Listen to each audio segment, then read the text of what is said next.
No graven images.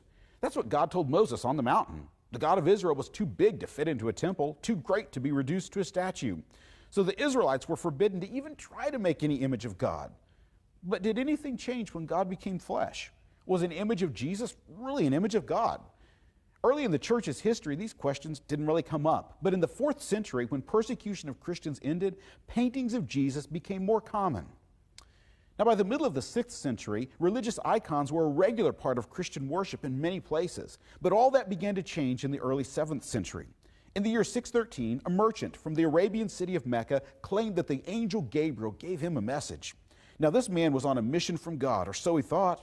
The merchant's name was Muhammad. His followers became known as Muslims, and in the year 630, he rocked the Kaaba, which was a pagan place of worship in Mecca, when he carried out all the images, destroyed the statues of the Arab gods.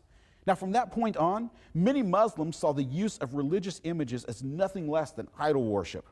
Now, during the 600s and the 700s, Muslim armies swept across Africa and Asia. They took Syria, Egypt, North Africa, Crete. They even made it partway across Spain before a general named Charles the Hammer stopped them at the Battle of Tours. Now, in many cases, the Muslims allowed greater religious freedom than Christians had, but still their negative outlook on images had a big impact. Around the year 726, the emperor of the Eastern Empire said icons were no longer part of Christian worship, and this split Christians into two groups, the icon smashers, or iconoclasts, and the icon kissers. Now, when the emperor sent his officers to smash an icon of Jesus that towered over a palace door, he learned a valuable lesson.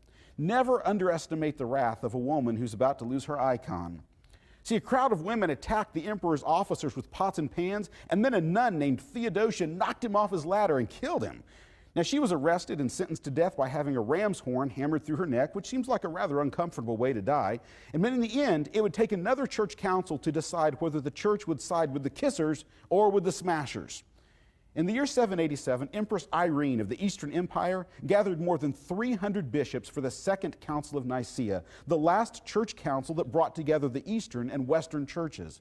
And there they decided this, that images of Jesus, Mary, angels, the saints, all of those, it was okay to hang them in churches and in homes, but only if they were two-dimensional images. Statues were forbidden, and no image was ever to be worshipped.